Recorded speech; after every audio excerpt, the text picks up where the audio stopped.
Jesús. Amén. Pueden sentarse, hermanos. En esta tarde vamos a ir al pasaje que teníamos para memorización para hoy. Vamos a leerlo para tener un recordatorio. El sermón de hoy es la ley de Dios. Eso lo encontramos claramente en el pasaje de Éxodo capítulo 20, versículos del 1 al 17. Dice así: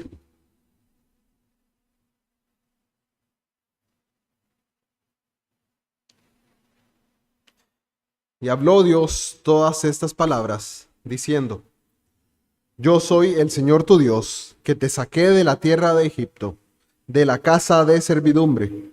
No tendrás otros dioses delante de mí. No te harás ídolo, ni semejanza alguna de lo que está arriba en el cielo, ni abajo en la tierra, ni en las aguas debajo de la tierra.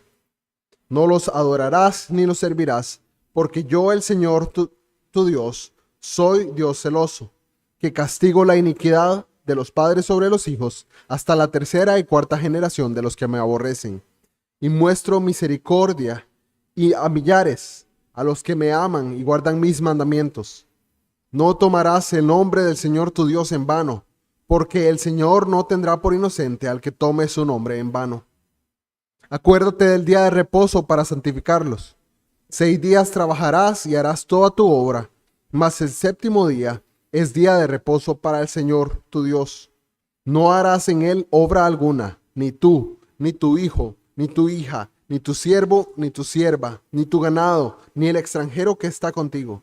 Porque en 6 días hizo el Señor los cielos y la tierra, el mar y todo lo que en ellos hay, y reposó el séptimo día.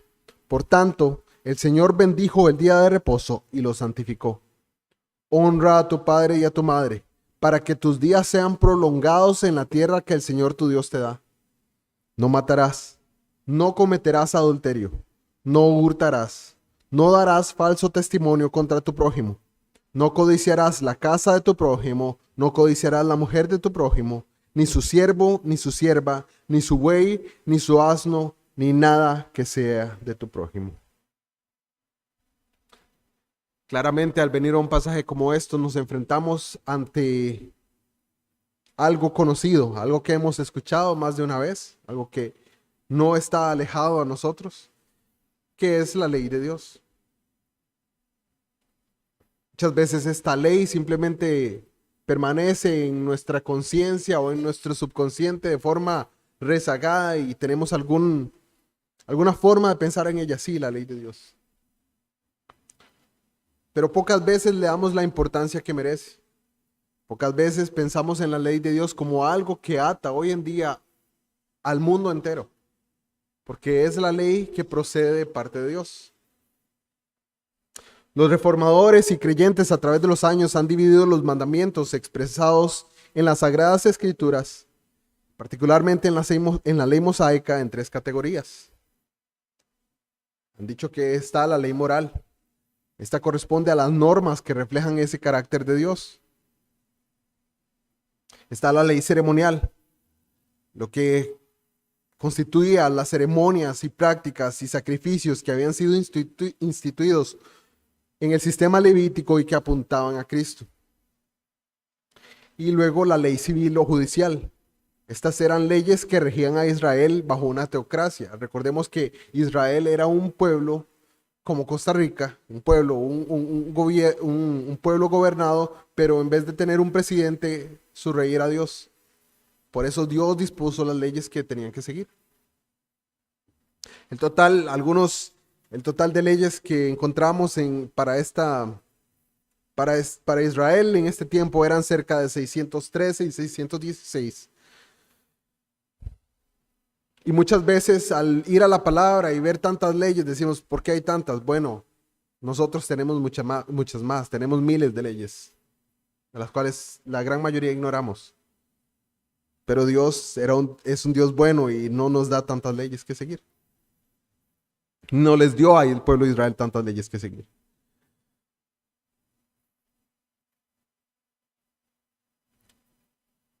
Esta tarde consideraremos la ley de Dios con un particular énfasis en los primeros 4 de estos 10 mandamientos.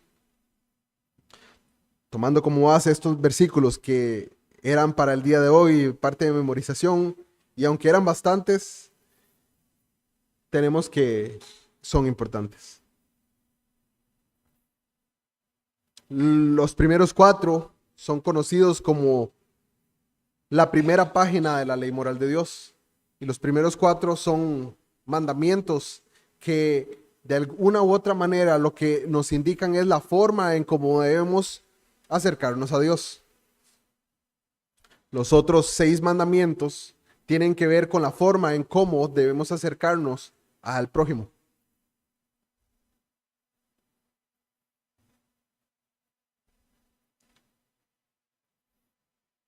Vamos al primer de estos mandamientos. Vamos a ir al primero de estos versículos en Éxodo 20. Vamos a ir al versículo 1 y 2.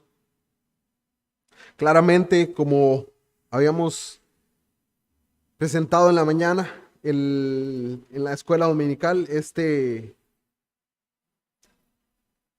cuando Moisés escribe estos mandamientos de parte de Dios y se los da al pueblo de Israel, el pueblo de Israel no era ignorante del Dios del que Moisés les estaba compartiendo. Este es, según el versículo 2, yo soy Jehová tu Dios, que te saqué de la tierra de Egipto, de casa de servidumbre. Y Dios cambia la forma en cómo se dirige al pueblo de Israel. Antes se había dirigido al pueblo de Israel diciéndoles, yo soy Jehová, el Dios de Abraham, de Isaac y de Jacob, los patriarcas de este pueblo. Pero ahora se identifica con el pueblo de Israel de una manera personal y más cercana. Yo soy Jehová tu Dios, el que te sacó de la tierra de Egipto. Ya la parte de pertenencia, sí, aún sigue siendo el Dios de Abraham, de Isaac y de Jacob, pero ahora tenían algo más cercano, algo más tangible a lo que podían reconocer, que es el Dios que les había sacado y rescatado de Egipto. Ahora este Dios se expresa y les da mandamientos y le dicen, deben seguir estas cosas. El primero de estos mandamientos es, no tendrás otros dioses delante de mí.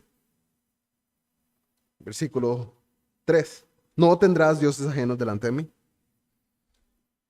Pensemos por un momento en todo aquello que en un momento o circunstancia nos ha impedido adorar a Dios como Él merece ser adorado. Pensemos en todo aquello que se ha vuelto otro Dios más delante del Dios vivo y verdadero para nosotros. Eso que no nos ha permitido amarle como Él debe ser amado. Eso que no nos permite reverenciarle como Él debe ser reverenciado. Tal vez ha habido entre nosotros toda clase de justificaciones en nuestro corazón para anteponer cosas al único Dios vivo y verdadero. Pero en el fondo, sin caer en el legalismo, el Señor Jesús nos recuerda cuál es el primero y más grande mandamiento al contestarle a unos fariseos en Mateo 22, 34 al 38. Vamos a ese pasaje. Mateo 22, 34 al 38.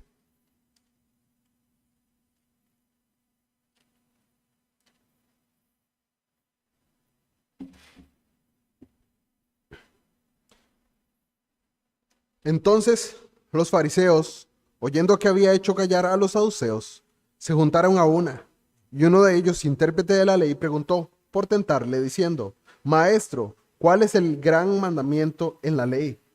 Jesús le dijo, amarás al Señor tu Dios con todo tu corazón y con toda tu alma y con toda tu mente. Este es el primero y grande mandamiento. Con buena razón, muchos han llamado a este mandamiento el resumen de la primera página de la ley. El resumen de los primeros 4 mandamientos que vivimos en el pasaje de Éxodo 20. Puesto que encierra en sí mismo a los primeros 4 mandamientos del Decálogo, porque tiene que ver con la verdadera adoración a Dios, con el hecho de que Dios es tan sublime que merece esa adoración. Toda adoración, de hecho. Esto nos hace bien, por eso nos hace bien meditar en humildad y arrepentimiento en todo aquello que nos haya permitido de alguna u otra manera tener otros dioses delante de Dios, otras cosas a las que adorar antes que a Dios. Hacemos bien en meditar qué hemos antepuesto una u otra vez antes que la adoración a Dios. Para algunos pueden ser estudios, para otros trabajo, para algunos es familia, para otros es la pereza, los hobbies, la televisión. La lista puede ser interminable. Nos hace bien como creyentes recordar cuál es nuestro Dios y el Dios único y verdadero que merece y debe ser adorado.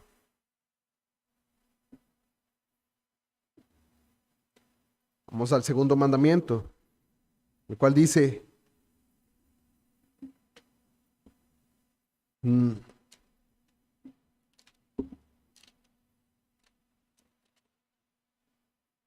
no te harás imagen ni ninguna semejanza de lo que está arriba en el cielo, ni abajo en la tierra, ni en las aguas debajo de la tierra.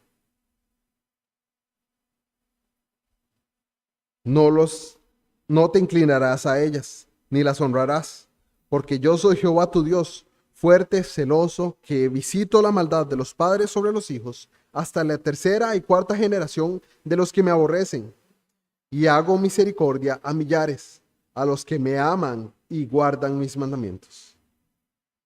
Este es el segundo mandamiento. Y es muy importante tener un correcto entendimiento de lo que significa no hacerse imágenes.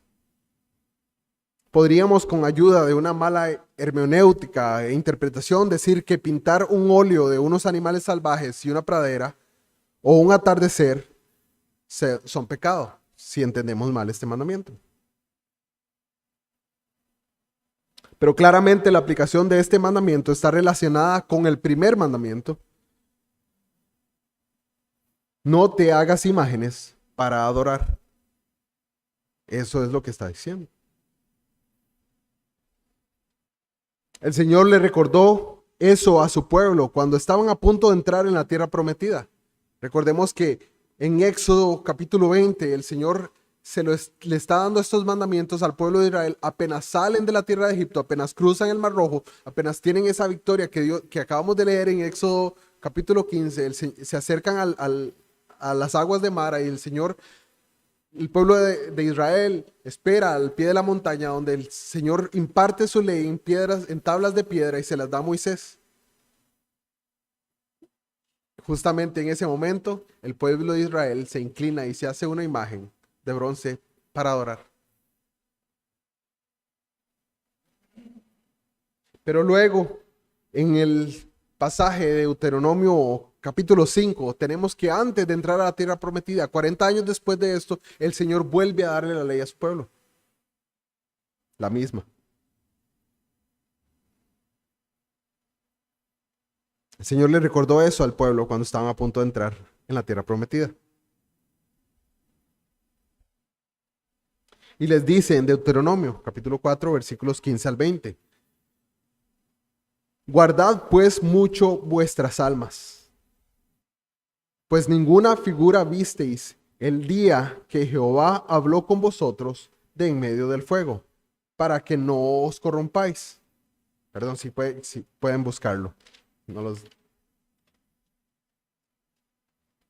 Deuteronomio 4, 15 al 20.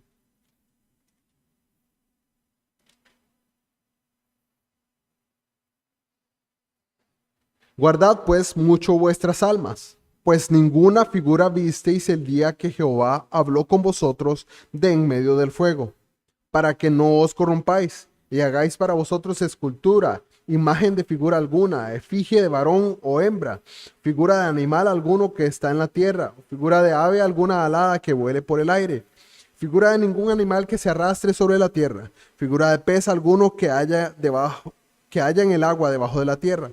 No sea que alces tus ojos al cielo y viendo el sol y la luna y las estrellas y todo el ejército del cielo, seas impulsado y te inclines a ellos y les sirvas, porque Jehová tu Dios los ha concedido a todos los pueblos debajo de todos los cielos.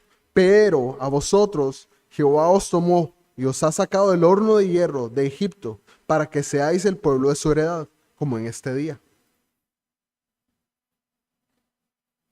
El Señor sabía cuán propensos somos como hombres a hacernos dioses de aquello que vemos. Y no falta dar un vistazo a las religiones que hay a nuestro alrededor y ver toda clase de imágenes.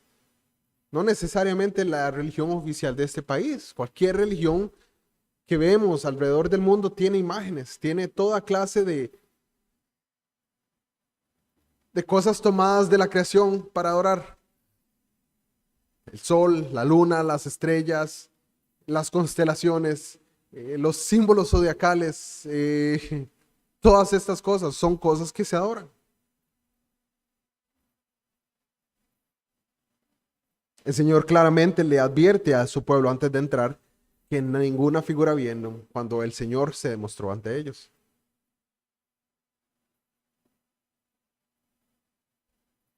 Claramente las constelaciones que conocemos provienen de un entendimiento pagano. Los, los antiguos volvían a ver al cielo y veían alguna clase de figura y decían, oh, ahí nuestro Dios. También la adoración a la luna, al sol, a la lluvia. Con mucha razón Juan Calvino llamaba al corazón humano una fábrica de ídolos. Meditemos en esto. Hoy en día, ¿cuántas imágenes, y esto es para nosotros, pasan por nuestras manos, ya sea en forma de fotografías, videos, y pensemos claramente, con un corazón humillado? ¿Cuántas imágenes pasan por nuestras manos cada día? Estoy hablando de esto. Con un corazón humillado, ¿ha sido alguna de estas imágenes objeto de nuestra adoración? Y es muy fácil responder que no, que jamás.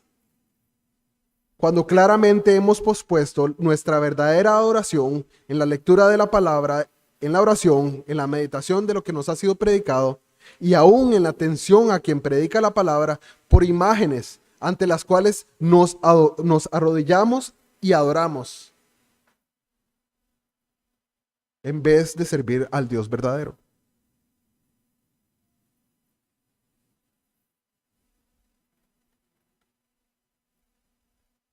Debemos meditar en eso. Tercer mandamiento. Versículo 7. No tomarás el nombre de Jehová tu Dios en vano, porque no dará por inocente Jehová al que tomare su nombre en vano.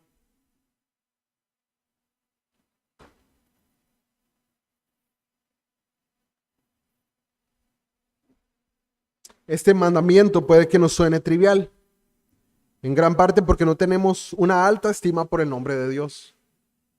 Y no pensamos que hemos quebrantado este mandamiento una y otra vez. O pensamos que este mandamiento ya no nos incumbe, ya no es para nosotros. Porque no usamos el mismo nombre de Dios que el pueblo judío usaba, el tetragamatrón, que es las 4 letras, Yahweh. El pueblo judío, ante la lectura de esta palabra, callaba y hacía silencio, o decía Elohim, solo usaba las vocales y no usaba las consonantes. Pero tal pensamiento, un pensamiento de que este mandamiento no nos incumbe, está muy lejos de la realidad.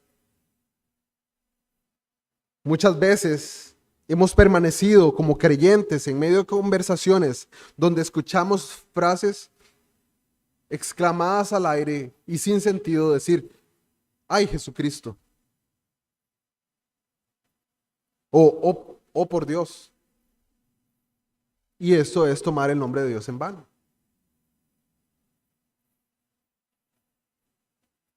Muchas veces escuchamos algún resumen del nombre de Dios en su Santísima Trinidad o en frases cliché. Muchas veces son utilizadas como un Dios le bendiga, sin pensar en qué significa que Dios bendiga a alguien realmente. Hermanos, debemos ser muy cuidadosos porque en este mismo mandamiento se encuentra la advertencia. El Señor no tendrá por inocente al que tome su nombre en vano. Y esta es una advertencia para nosotros. El Señor no tendrá por inocente al que tome su nombre en vano. Pensemos en cuántas veces lo hemos hecho y en cuántas veces hemos pecado de esta forma. Y arrepentámonos y vengamos delante del Señor creyendo, convencidos de que Él puede cambiar nuestra forma de pensar aún para con este mandamiento. Y tengamos el nombre de Dios en alto para adorarle, para glorificar su nombre como debemos hacerlo.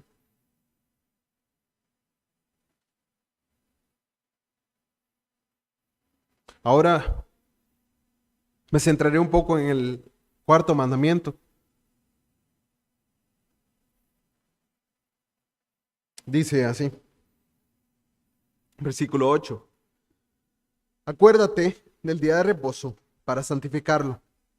6 días trabajarás y harás toda tu obra, mas el séptimo día es reposo para Jehová. Perdón. Mas el séptimo día es reposo para Jehová tu Dios. No hagas en él obra alguna, ni tú, ni tu hijo, ni tu hija, ni tu siervo, ni tu criada, ni tu bestia, ni tu extranjero que está dentro de tus puertas.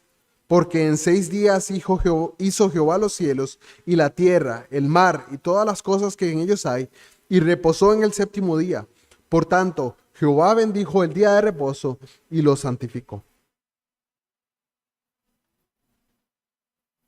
Siendo así, observemos este cuarto mandamiento. En esta instancia particular se refería al día sábado, al último día de la semana, al séptimo día de la semana. En el Decálogo podemos encontrar que la palabra que se usa es el Sabbat y significa el día de descanso para adorar a Dios. Es decir, el hombre debía o debe. Recordemos que este mandamiento está fundamentado en el principio de la creación, antes de la caída. El hombre debe trabajar 6 días en la semana y guardar un día santo al Señor. Asimismo, como hizo el Señor después de la creación de los cielos y la tierra. En la mañana hablábamos cómo somos llamados a ser portadores de la imagen de Dios, aún no solamente en el trabajo, sino también en el descanso. Sin embargo, el Sabbat va más allá del beneficio religioso de observar el día, pues tiene para nosotros como creyentes, como creación de Dios, un aspecto escatológico, un aspecto del final de los tiempos, que apunta a Cristo y al descanso eterno, prometido a los creyentes y ganado por Jesucristo mismo. Como explica Gerardus Voss, la ley universal del Sabbat ha recibido una importancia modificada bajo el pacto de gracia. La obra que lleva al descanso ya no puede ser el trabajo del propio hombre. Se convierte ahora en la obra de Cristo. Esto tiene en común el Antiguo y el Nuevo Testamento, pero difieren en cuanto a la perspectiva en la que cada uno ve la aparición del trabajo y el descanso, dado que en el Antiguo Pacto todavía se esperaba la realización de la obra mesiánica. Por eso el día estaba al final. Naturalmente los días de trabajo venían primero y el día de descanso estaba al final de la semana. Primero había que trabajar para obtener el descanso. Nosotros ahora, bajo el nuevo pacto, miramos hacia atrás, hacia la obra cumplida de Cristo. Por tanto, celebramos primero el descanso sobre el principio obtenido por Cristo, aunque el Sabbat sigue siendo también un signo que apunta a un descanso final. Claramente, a partir de la muerte y la resurrección del Señor Jesucristo, teniendo victoria sobre el pecado, el Señor dispone el primer día de la semana para nosotros para que sea de reposo, para que sea descanso en Él. Recordamos nuevamente que es algo instituido desde la creación y que es un regalo que Dios le da a la humanidad, aún previamente a la caída. Vamos a Marcos capítulo 2, versículo 27.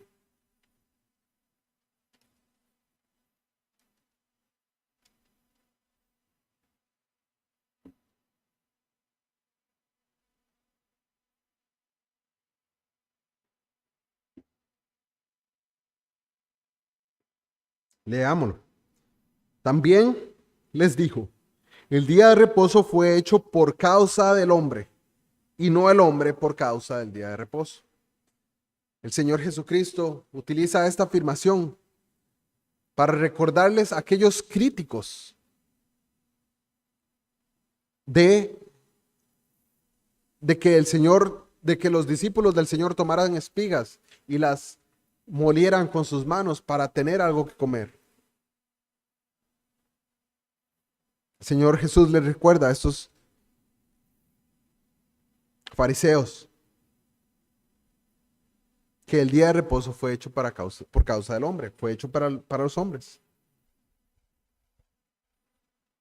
El día de descanso para adorar a Dios se encuentra en la ética de la creación, la ley moral que es perpetua y que trasciende las culturas, por lo que esta ley es válida para todos los hombres en todas las épocas.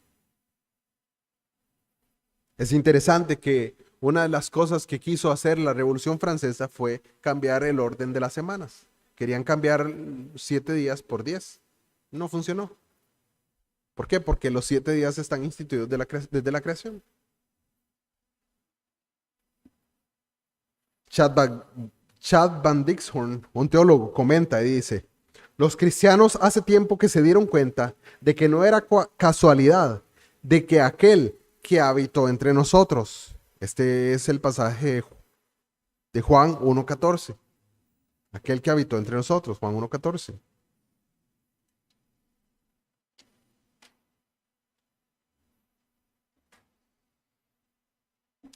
Y aquel verbo fue hecho carne y habitó entre nosotros. Y vimos su gloria, gloria como del unigénito del Padre, lleno de gracia y de verdad. Aquel que era las primicias de una gran cosecha. 1 Corintios 15:23.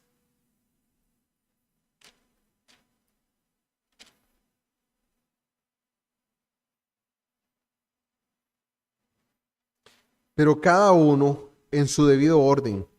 Cristo las primicias, luego los que son de Cristo en su venida. Aquel que se llama o se llamó a sí mismo el pan de vida. Ese pasaje también está en Juan 6:35.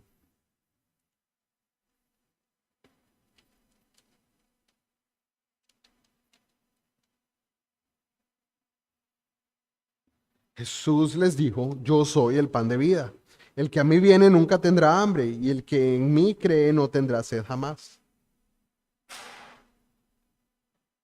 Es el mismo Jesús que volverá al mundo al sonido de la trompeta del cielo. Aquel que era el cumplimiento de cada celebración y de cada día de reposo del Antiguo Testamento. Este Jesús que fue resucitado entre los muertos el primer día de la semana. Esa es la razón por la que los cristianos empezaron a rendir culto, especialmente el primer día de la semana. Y a continuación veremos algunos hechos que son importantes para entender cómo el primer día de la semana llegó a ser observado como el día del Señor. El Señor Jesucristo afirmó ser el Señor del día de reposo, el día sábado. Lo leímos anteriormente en el pasaje de Marcos 2. Vamos a ir unos pasajes más adelante. Marcos 2, 27 y 28.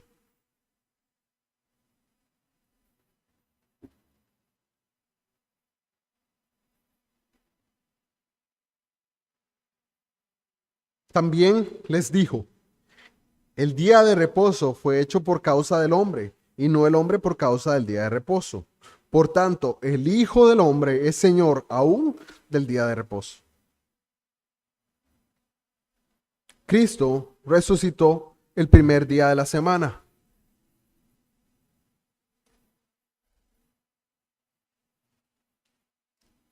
Vamos a buscar esto en Mateo 28, versículo 1.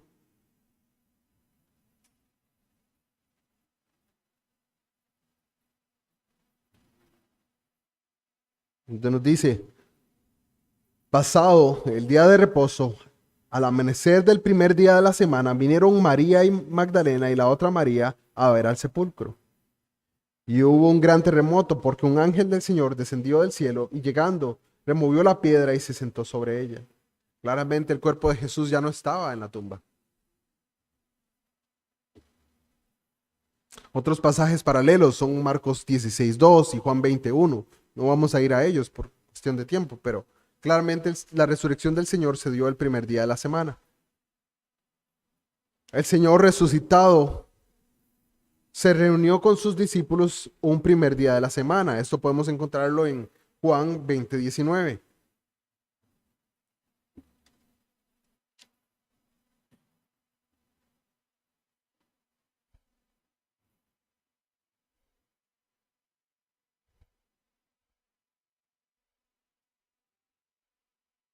Cuando llegó la noche de aquel mismo día, el primero de la semana, estando las puertas cerradas en el lugar donde los discípulos estaban reunidos por miedo a los judíos, vino Jesús y puesto en medio de ellos, les dijo: paz a vosotros.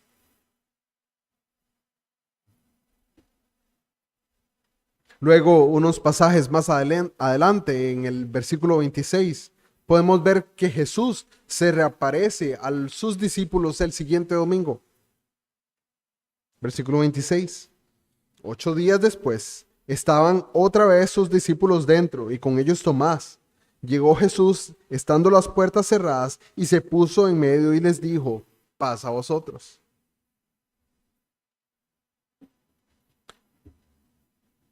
Pentecostés ocurrió un primer día de la semana.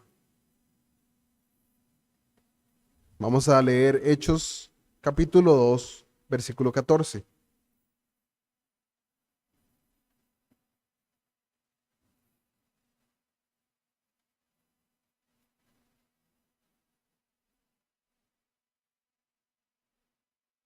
Perdón. Vamos a leer otro capítulo, otro pasaje antes. Es Levítico 23, 15 y 16. Levítico 23, 15 y 16.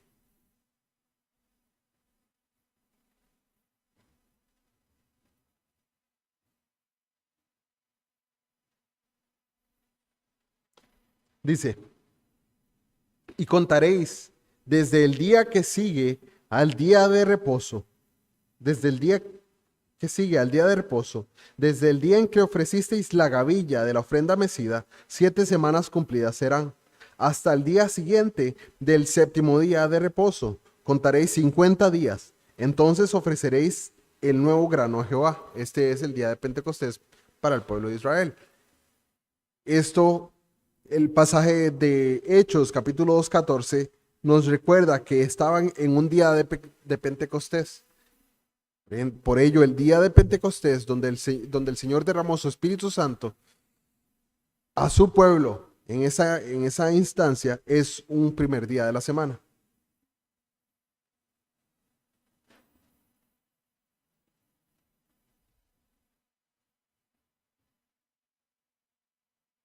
En Hechos 27, no vamos a leerlo, pero pueden anotarlo por ahí. Dice: Pablo pide que se haga, perdón, en Hechos 27 se nos recuerda cómo los primeros cristianos adoraban a Dios en un primer día de la semana. Hechos 27. Dice: el primer día de la semana, reunidos los discípulos para partir el pan, Pablo les enseñaba. Habiendo de salir al día siguiente, alargó el discurso hasta la medianoche.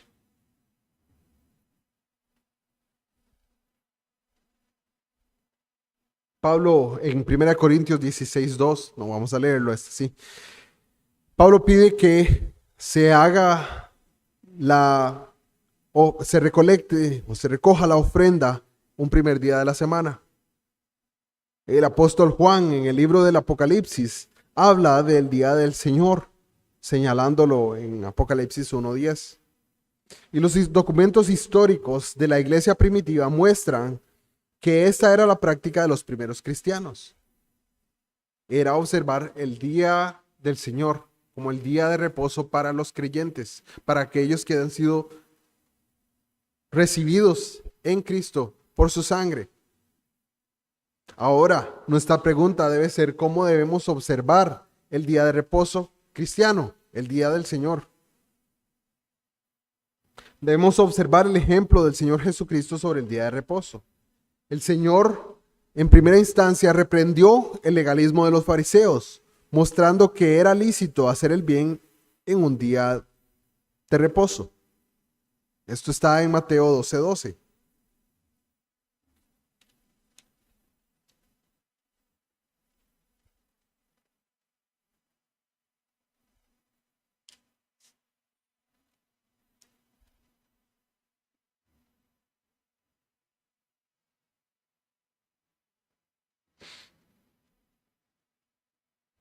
Pues, ¿cuánto más vale un hombre que una oveja? Por consiguiente, es lícito hacer el bien en los días de reposo. Cristo Jesús explicó que el sabbat o reposo fue hecho para el hombre y no el hombre para el sabbat. Es decir, nuestra observancia de este día no debe ser legalista, sino un regocijo, una alegría, un deleite. Otro teólogo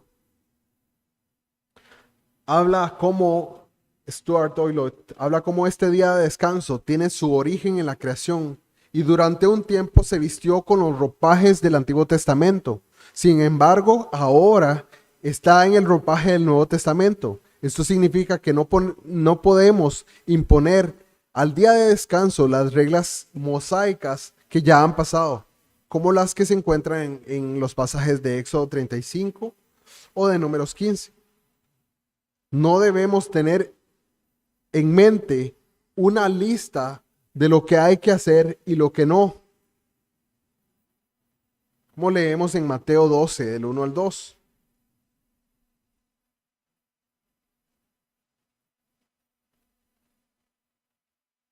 Claramente este pasaje dice, en aquel tiempo iba Jesús por los sembradíos en un día de reposo y sus discípulos tuvieron hambre y comenzaron a arrancar espigas y a comer.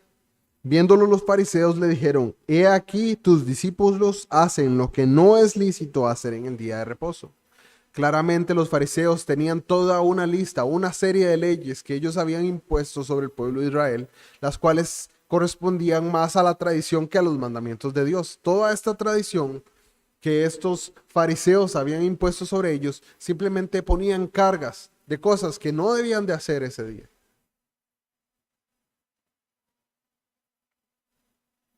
Los fariseos añadieron toda una legislación a la ley que ya había sido dada por Moisés. Todo tipo de normas propias. Para los fariseos, el frotar el grano en la mano era lo mismo que trillarlo y hacer el trabajo forzoso que era, el trabajo arduo que era esto. Ellos mismos, los fariseos, también tenían normas sobre qué cantidad de peso se podía llevar un día de reposo. No, eso es muy pesado, no puede hacerlo un día de reposo, no, no. Incluso la distancia que se podía caminar en el día de reposo. No, usted vive muy largo, usted no puede. Si uno lo piensa y lo medita, suena tonto. Pero ¿cuántas veces ese tipo de reglas nos las imponemos nosotros mismos? Sobre cosas que debemos y no debemos hacer cuando el Señor nos da grandes libertades. Detrás de todas estas reglas de los fariseos había una mentalidad que no tiene lugar en la vida de los creyentes del Nuevo Testamento. Es importante notar que hay trabajos de necesidad que deben realizarse en ese día. Hay ciertos oficios que deberán tener lugar necesariamente y estos no son una violación del mandamiento. Al contrario, por ejemplo, en el Antiguo Testamento, los sacerdotes, el Señor les recuerda a los fariseos cómo los sacerdotes quebrantan el día de reposo, haciendo obras que estaban por encima de aquellas que los fariseos habían impuesto. La labor de los sacerdotes en el día de reposo era levantar grandes cargas como lo eran un becerro o una cabra o un carnero, degollarlo, manchar sus ropas, todos estos trabajos, y estaban impunes, ellos no eran castigados por ese mandamiento. ¿Por qué? Porque había una necesidad de hacerlo.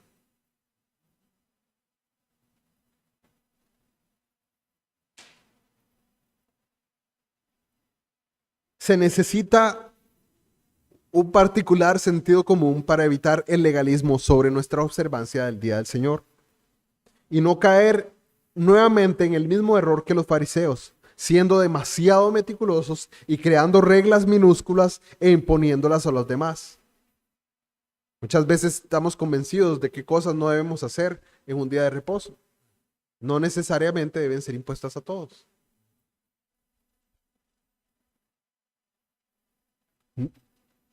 No hagas esto o lo otro. No es tan importante. Lo más importante es lo que sí se debe hacer ese día de reposo. Y es en particular dedicarse a las actividades de adoración, de necesidad y de misericordia. Por otro lado, también debemos evitar el antinomianismo que desprecia el mandamiento y dice, no, ese mandamiento ya no. No debemos seguirlo. Es su mandamiento. Estos dos extremos son malos y pierden de vista el propósito del mandamiento. El mejor enfoque es la observancia del día del Señor. Así enfatizamos que el asunto central de la iglesia es reunirse a adorar el día del Señor. Y más que hacer un énfasis en las actividades prohibidas, debemos hacer un énfasis en las actividades que son necesarias para los creyentes en este día. El culto religioso en el día del Señor debe ser para el cristiano un deleite y no una carga. Debe traer a nuestras mentes el preludio que es reunirnos domingo a domingo en un día de reposo, en un día de descanso, esperando un día, el descanso eterno, en el cumplimiento de todas las cosas en Cristo Jesús.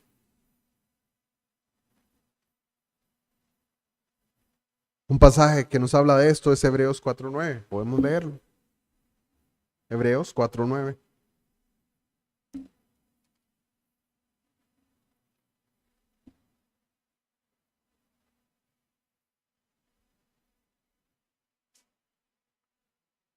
Donde ya el autor de Hebreos le ha advertido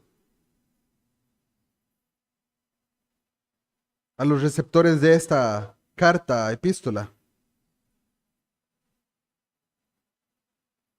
que como el pueblo de Israel no entró en el reposo por no creer, por no tener fe. Pero aquí les dice, por tanto, queda un reposo para el pueblo de Dios. Falta un cumplimiento de un reposo para el pueblo de Dios. El capítulo 22, párrafo 8 de nuestra confesión dice, entonces el día de reposo es guardado santo para el Señor cuando los hombres, después de una debida preparación de su corazón y haber ordenado de antemano debidamente sus asuntos cotidianos, no solo observan un santo reposo durante todo el día de sus propias labores, palabras y pensamientos, y acerca de sus ocupaciones y recreaciones en este mundo, sino que también se dedican todo el tiempo a los ejercicios públicos y privados de la adoración a Dios, a los deberes que son por necesidad y por misericordia. El mismo teólogo que leía anteriormente, Chad Van Dixon, dice, si recordamos el día del Señor adorando y procurando hacer el bien, si ese es el anhelo de nuestro corazón, con la ayuda de Dios no estaremos equivocados. Pero si todavía nos equivocamos en guardar el día del Señor, podemos recurrir al Señor del día de reposo, que resucitó en la mañana del día domingo, para que los pecadores encontraran la vida y miraran hacia un descanso eterno con Él y con todo su pueblo. Muchas veces vemos objeciones al día del Señor. Y algunos se oponen a la observancia del Señor haciendo uso de textos como Colosenses 2, 16 al 17. Leámoslo para entender cuál es esta oposición. Colosenses 2, 16 al 17.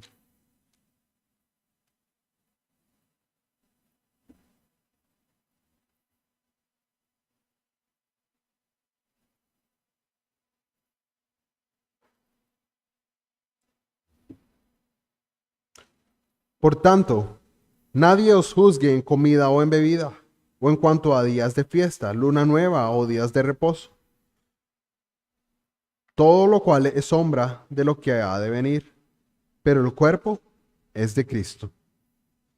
Otro pasaje que algunos toman como objeción es Romanos 14 del 5 al 6. Romanos 14 del 5 al 6.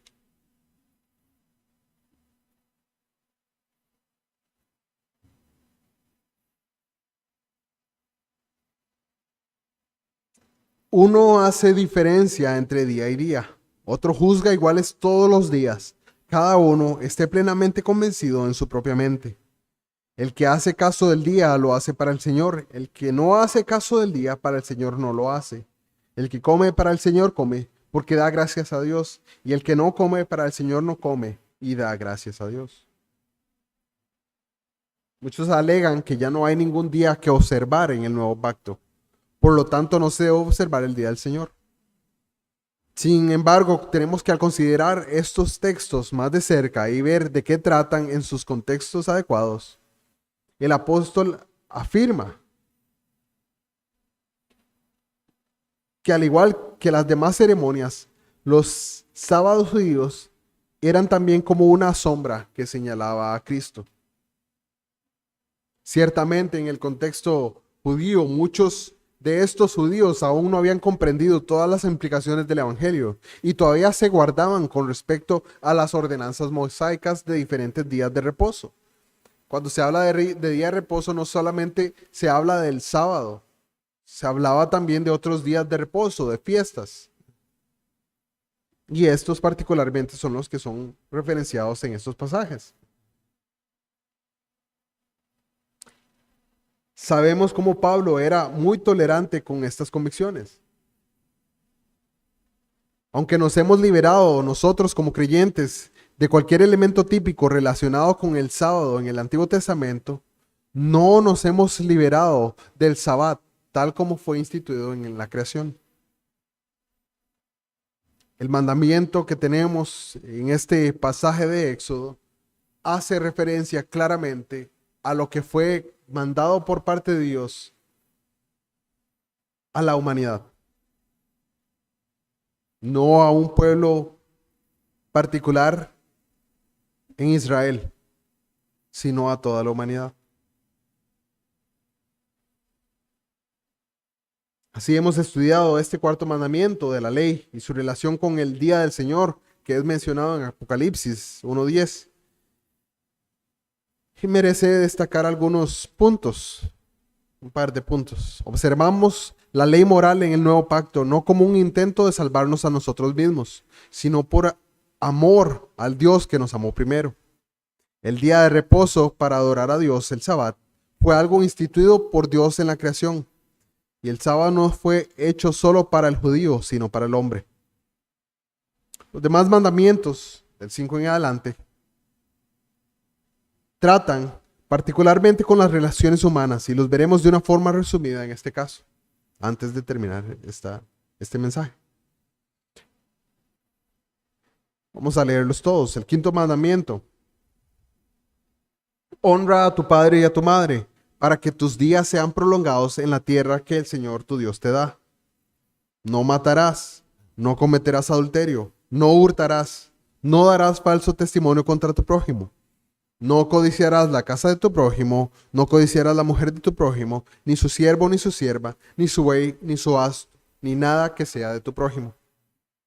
Entendemos que Cristo no vino a abolir la ley y que el cristiano no está bajo la ley como un pacto de obras, ya no está bajo la condenación o maldición de la ley. Cristo Jesús no vino a abolir la ley, sino a cumplirla. Cristo no abolió la ley moral, sino que la cumplió y la confirmó. Pero no solo eso, sino que también corrigió la mala interpretación de los fariseos.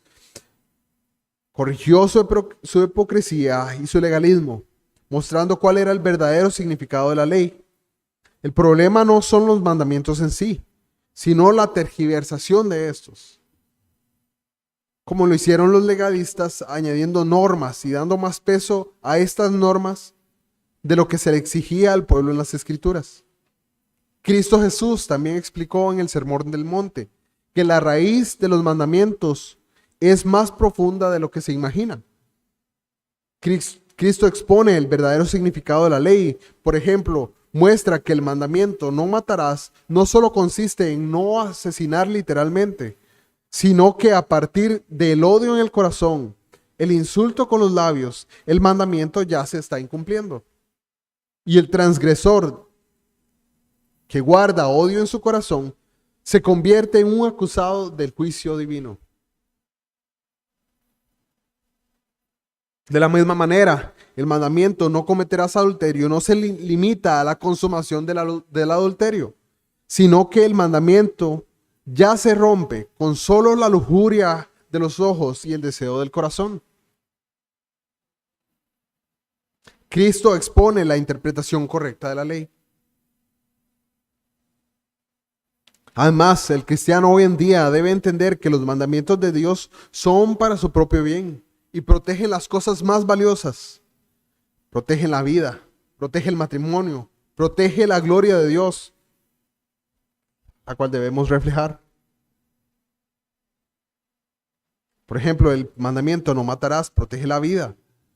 Si alguien mata a una persona, está destruyendo a otro ser humano creado a imagen y semejanza de Dios, trayendo así malas consecuencias para su propia vida.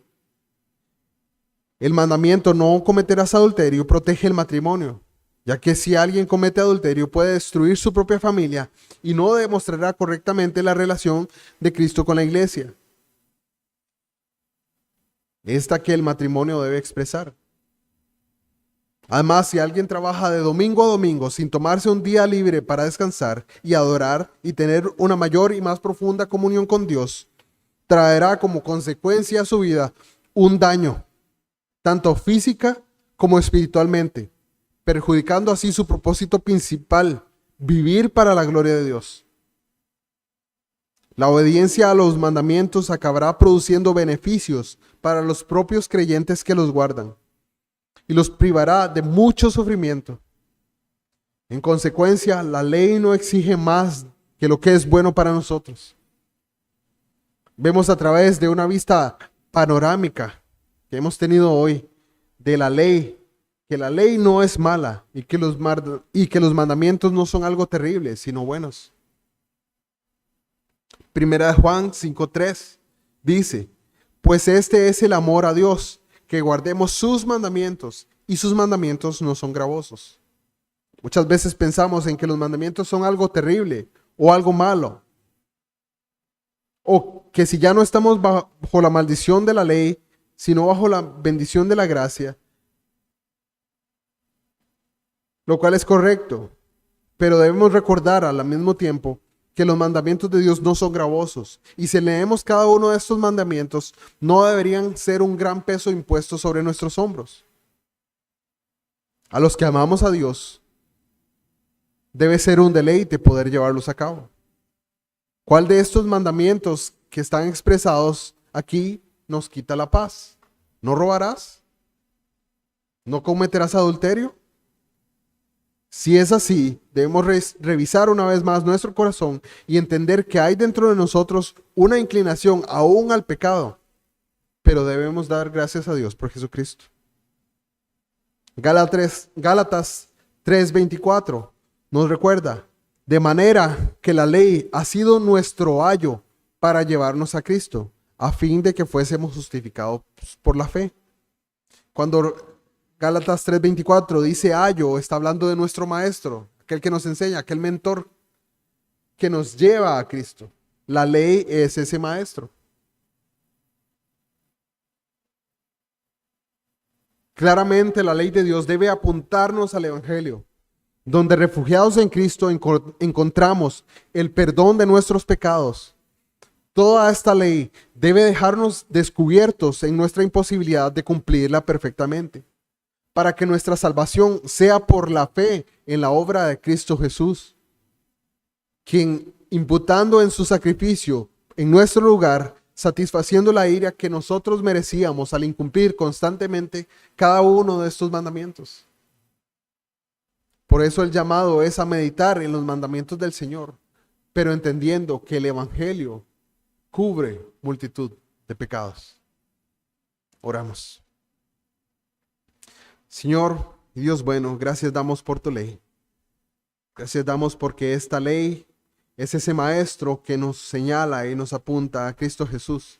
Ante nuestra imposibilidad de cumplirlos perfectamente, debemos recordar una y otra vez que Cristo Jesús, quien caminó en medio de nosotros como un hombre, la cumplió perfectamente. Y no hubo un solo día donde Cristo Jesús no cumpliera todos los mandamientos a la perfección. ¿Qué esperanza debe ser a nosotros en la obediencia activa y pasiva de nuestro Señor? ¿Qué esperanza tenemos en que nuestro campeón, nuestro representante, permaneció intachable? Señor, auxílianos a ver las maravillas de tu ley, a deleitarnos en ella y a entender por qué tú nos has dejado esta ley. Guárdanos en este día de reposo y permítenos meditar en tu palabra en el resto de esta noche. Permítenos glorificar tu nombre. Y en el nombre de Cristo Jesús, llévanos con bien a nuestros hogares. Amén.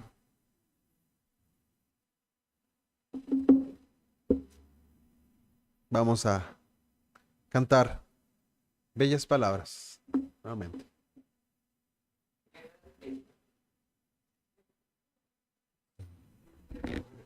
Okay. Mejor copies.